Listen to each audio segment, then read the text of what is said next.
What up, Aquarius? Welcome to your weekly forecast for the week of September 28th through October 3rd of 2020. Thanks so much for being here. Truly appreciate you. I got the charts up this week, so let's just take a look.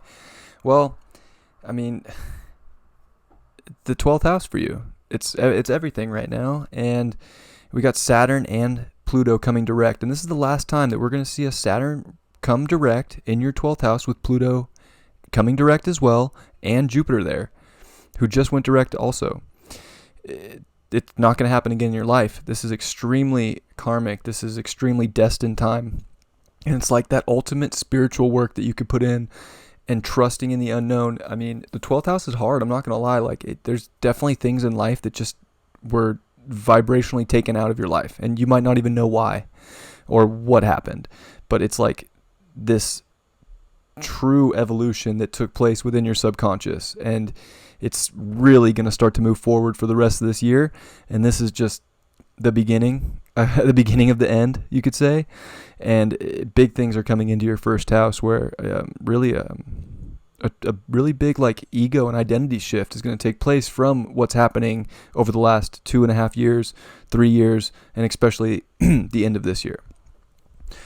Mars retrograde, of course, is going to be squaring Saturn. It's a lot. You got to get that message out. And I think that if the message doesn't align with you spiritually, it's going to be difficult. So it's time to tap into that true spiritual power and that unseen power within you and make sure that you're able to get the message out and express from a place of, I would say, power with Mars here.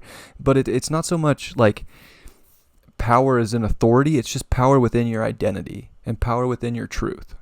And that's like the ultimate. And then we have this full moon that's going to conjunct Chiron in your third house too. So I think right now the message is everything. And it's about making sure that your message it's willing to change. Like, is your mind willing to shift and feel what's happening inside of your subconscious, deep within inside you emotionally? And it's like, it's asking you to heal these wounds and to speak about where you want to go, and how you want to expand too with the sun in your ninth house.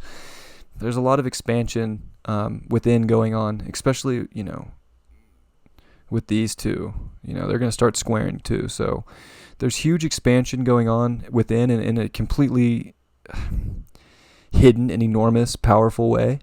And it's trying to get you on this whole new path to your destiny.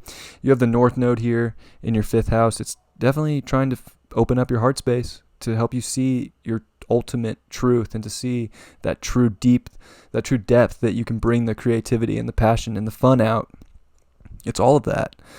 And this full moon's going to definitely have you, it's going to bring it to mind. Everything that's coming, that's been maybe deep inside brewing that you haven't want to give too much attention to yet, it's coming to mind this week for this full moon in Aries. So this is a huge time for everybody, especially for you.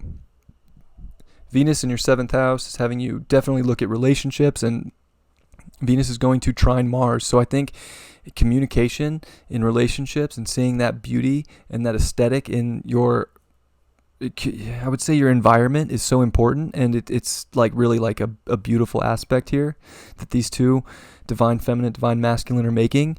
And, you definitely communicating about relationships that are going to see you and see your soul and evolve with you is so important right now. And if they're not, I think, you're going to know it. Venus is going to transit into your eighth house here. So Venus is definitely going to have to go do a little bit of, I would say, deep work here in the eighth house. There's a little bit of death and rebirth with this eighth house. And really it's about finding that true depth and power within yourself so that you can rise up and create the reality and create the beauty that you truly desire moving forward for the rest of this year. Big week. Mercury, of course, in your 10th house, in shadow, about to go retrograde on the 13th. This is, focusing on your future and doing the things daily that help you reach your goals and how you accomplish them. And, I think that's on your mind a lot right now, but keep track of what comes up because you're probably going to have to replay it and redo it in some form or another. And you might just have to come back and expand a little bit more when it comes into your ninth house before you can move forward with your ultimate goals that are truly brought to mind and you're able to express how you want to get there. So it is quite the week. A lot of karma, lots coming out. For you, it's so subconscious and spiritual more than any other sign. I've said that a bunch of times. The star card. I'm pretty sure I pulled this card for you guys last week. What a trip. And it's Aquarius's card, right? So yeah, you got to trust in that true intuition that's guiding you into this ultimate new reality right now, and to be able to focus on the relationships and the communication that lets you get there, and to bring it to mind, and to trust your guides. Like, you are getting so much, especially with the sun in your 9th house. It's a good time for you to expand on your spiritual gifts and to trust the guides, trust spirit and God and the universe in like the ultimate way, because it's going to take things out of your life with this 12th house energy, but it's only to end the things that aren't part of the new beginning. And that is what the star card is: complete upheaval with the Tower, moving into the ultimate new journey after going through it the first time and having the experience and trusting that the stars and the universe are going to take you towards your destiny. I love you very much, Aquarius. I'll catch you next time. Peace.